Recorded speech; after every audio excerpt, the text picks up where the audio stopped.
Hi, how you doing? It's Mitch from Hard Intentions.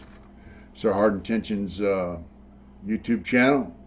We also have hardintentions.com where we sell t-shirts, the hammer drop, and other t-shirts and some prints of my art like such you see in the background here. Um, Thank you for joining in. Thank you for subscribing.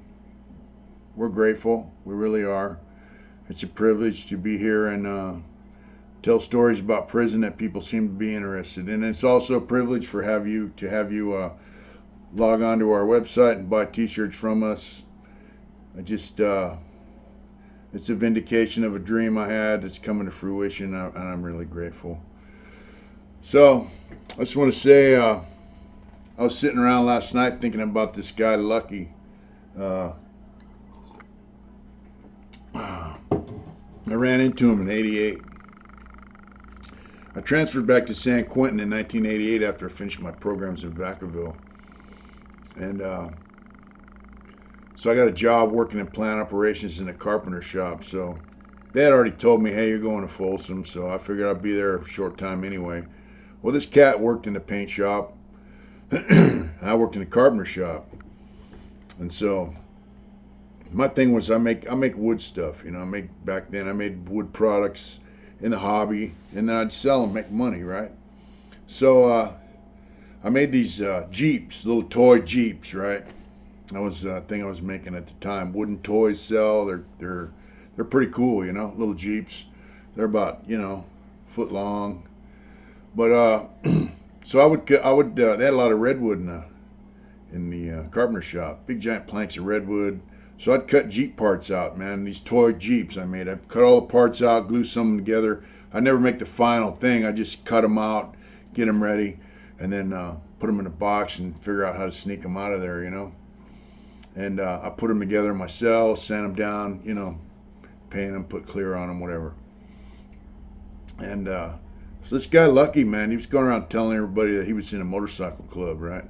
That and at the time and now still, I know guys that are motorcycle clubs, and that was the big thing in the '80s, and not so much in the California prisons nowadays. The whole motorcycle club thing's kind of or the biker thing in general in prison in California is kind of faded out. But in the '80s, it was still late '80s. It was still a big thing. So this guy thought, they're making San Quentin a level 2. It's kind of in flux. People leaving, coming, going. He worked in a paint shop, so he was there all day. And I see him in the wing, in the building. And, well, I knew he wasn't no fucking motorcycle club. He's a fucking piss-ass dope fiend, right?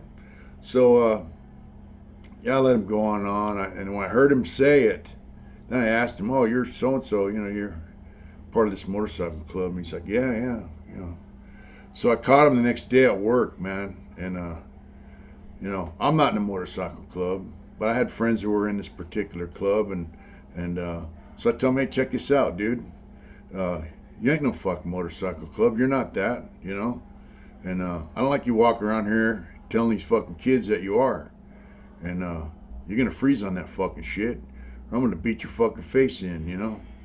Because one thing you don't do in prison is misrepresent. You don't represent yourself to be something you're not, because it's going to catch up to you eventually, and then whatever respect you thought you were gaining, you're going to lose. It's going to be lost immediately. So yeah, and you're going to get hurt. So I told him, hey, lame, you ain't that. And if I hear you saying that again, I'm going to smash you up, right? And then I said, on top of that, because this guy used to leave every day. He was diabetic, and he'd leave up there and get his diabetic shot, And they just let him walk out. They didn't pat him down, nothing. So I'd give him a box. They had box lunches, I'd stuff up a box full of Jeep parts, these little toy Jeep parts, right? I said, you're going to carry this shit out for me every day. I said, whenever you walk out that fucking gate, you're going to take some of my shit out of here. He's like, oh, man, because see, now what that means is his little hustle of taking out whatever he's taking out and selling it in the building, like, things of paint so guys can paint their cell, or wall hooks, or, toilet seat covers, whatever he can get that people want to, use to fix up their cell. Guys that take it out and sell it. It's a little hustle, you know. So by taking my stuff out, that means that he's not going to be able to take his shit out. So he's whining about it. I said, look, man, you're going to take my shit out when you go to the yard with your crew, right? When he goes out to work. And when you go out for lunch to get your shot, you're going to take my shit out, you know, or I'm going to bust you up. Which you can have it either way you want, you know. And see, it's his fault for going there, you know. And so he used to take my Jeep parts out. And, you know, before I left, I smacked him around. Told him, don't ever do that shit again. I got on the bus, you know, I went to Folsom. But he was a creepy fucker. He was just a dope fiend trying to get some status that, you know, he didn't have. I mean, it was bogus, you know. So that's the deal. Excuse me. You know, guys claiming to be shit that they're not. Like I mentioned before about the guy in Donovan telling all the Southsiders that he was a big homie and taxing him. And once they found out he wasn't, it ended up costing him. He got paralyzed, got stabbed back in the neck and paralyzed. You know, I seen it before. You know, like in Tracy, they didn't have any white prison gang guys there, and there was a guy claiming to be one. You know, and he had a problem with somebody on you know, one of my homeboys, a little crazy bastard, and you know, he told me, come on out the yard, motherfucker, because he, you know, he didn't know the guy wasn't, but he figured, you know, the guy was associate, whatever, but he was claiming to be, you know, all that, and you know, my homeboy called him out, said, come on out the yard, motherfucker, I'm gonna stab your ass up. And the guy pissed on himself. So there it is there. If he would have been what he's claiming to be, he wouldn't have pissed on himself. You know, no sir. He would have went out there and handled that shit. So that's the deal, you know. People claiming to be gang members or motorcycle club members or certain shit, you know, that they're, you know, it's bullshit. You can't claim something that you're not. And if you're just an associate of something, you know, you don't want to claim that either. That doesn't make you one of whatever you're associated of, you know. It just means that you know some people that are part of something that maybe you want to be a part of. Yeah, I met some pretty serious people in prison. You know, when I was in youth authority, I tell you, there was a lot of racial shit going on there, man. And we were kids, you know. We're outnumbered, you know, 4 or 5 white dudes on a unit. But, you know, we used to fight all the time with these young Crips, man. That's when the Crip thing was it was early 70s, you know, mid 70s. And I remember one time we were sitting there, man, and the white dudes were all sitting there. We were drawing little tattoo patterns, and they had this thing they called the redneck killer, and it was like a spy versus spy guy with a big hat, but he was dressed like a gangster, you know, and we call it the redneck killer. And these dudes come up, man. Here comes like 5 or 6 of these young Crip dudes, and they're like, hey man, what's that? You know, we're like, you know, redneck killer, you know, and they're like, they misinterpret it like this dude, they interpret it like it's a redneck who's a killer, like out to kill, you know, them blacks, right? And it's not what it was. But anyway, they're asking us these stupid questions, and I just thought, motherfucker, you know, here we go. And there was one dude on the yard, or on my building, who was, he was a Pyru, he's a blood, you know. And he came up, you know, and he looked at us, and he looked at them, and he goes, hey, man, leave these white boys alone, man. They ain't bothering you. And, you know, we're all young. He was a little older than me. And they looked at him, and he looked at me, he goes, you heard what I said. And, man, they just walked away. They just kind of blew my mind, because he was the only, you know, blood in the building. And it was, you know, at that time, all the buildings were full of Crips, and then they had one building for the Bloods, and that's where they were all at. But he just happened to be on my unit. I mean, just kind of blew me away. And that little scene right there tripped me out, man. And I never forgot it. You know, that dude was about the business. And later on, I'm walking around Corcoran, you know, and there he was. I said, man, are you? And he goes, yeah. I said, man, you remember? And he's like, fuck, dude. He didn't really remember that incident, but this dude was hooked up with Suge Knight, and he was the shit, man. And so we got to talking, about prison and how fucked up it was, and the dude had my respect because he really was what he claimed to be, even though he was black. He was a good motherfucker, man. He was a stand-up dude. He was a gangster, and but he had reached a point in his life, man, where he's trying to change, straighten his shit up, man, and get out of prison. That's what was his game, he was trying to get out of prison, and he had done some serious shit in the past, and then so I ended up transferring to Lancaster, and years later I ended up back in Tracy, and there he was in Tracy. And we're talking like 10 years, gone by. And I was like, what the fuck, Here you are, here we are again. So we're in YA together, Corcoran, and now Tracy. He's like, yeah, man, because I had valley fever at the time, and I guess he had gotten valley fever too. And he had been in Avenal where there was some serious valley fever, and they transferred him. Anyways, we chatted, and we're on the path like, hey, we're going to get the fuck out. Now they're starting to let guys out, This is 2013, so I was high risk medical. They sent me to another prison, and a couple years later, boom, there he was. I'm like, what are you doing here, man? He goes like, I'm here for the long-term offender program. And I left him, I paroled, and he was still, waiting to go to the board and doing the program. But he was about the shit, and I'm telling you, people who are about the shit, they stand out. They're not, willy lump claiming to be some bullshit. They're about the business, and you'll know it when they're about. They don't have to say it. It'll just be there, My friend who is in a motorcycle club, I remember him working a yard shack, and he worked the equipment side. And my celly ran the canteen side, and we heard some scuffling over there, and stepped out. Some black dude was walking out, and he was kind of lumped up, and I'm like, what's up, and he had gotten in a fight with this dude, was disrespecting him, so he called him into the equipment room there in a yard shack, and he beat the fuck out of him. And then I'm there at the door. Here comes this dude's homeboy. He's a pretty good sized guy.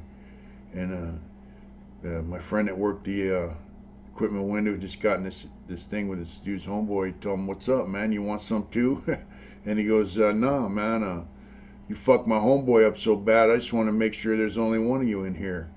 And, this friend of mine, he's not real tall, but he's pretty thick, at the time. And he's just tough, man. He won't take no shit. And there's a little saying amongst him and some other guys, I don't accept ass whoopings, so he's a tough motherfucker, and he's about the business, but he was a good dude, seriously good dude, still is. He's out doing his thing. People don't have to tell you they're about the shit. You'll know, and if you go to prison, people are gonna know what you're about just by how you carry yourself. Like I said, if that dude like Lucky in San Quentin, if he was about the shit, I would have known. People would have known. And if people see what you're about, they'll respect you by the way you act, not by what you claim to be. Just remember that. You can't walk around and say I'm this and I'm that without earning it. And guys, and that gets back to these guys that think they're running shit on yards. And I don't know what it's like now, because now they let all the prison gangs out of the shoe units. But while them dudes were in the shoe, we had guys claiming to be everything under the fucking sun, man. And the next thing you know, they're locking up, going to PC, Most of the guys that go to PC are the guys that were tough guys, because they fuck over so many guys. Once they figure their number's coming up, someone's going to do them. Someone's gonna do something to them like they've been doing to other people all this time. They check in, or they run up debts, thinking they get these guys to pay their debts. Like, hey, you got to kick down because I'm the shot caller of the yard. People like, hey, fuck you. We're not kicking you shit. So then the guy gets in debt and he's got to check in. So he's a big tough guy in the yard. And the real tough guys on the yard were the guys that minded their own business, stayed to themselves. You know, if they used dope, they paid their bills. You didn't hear their name on the yard. But when something was about to jump off, or if something was happening with the whites, they would be out on the yard and they'd be there, and they wouldn't be running their mouth. They'd just be there. You know, those are the dudes who earn respect. Those are the dudes that people respected.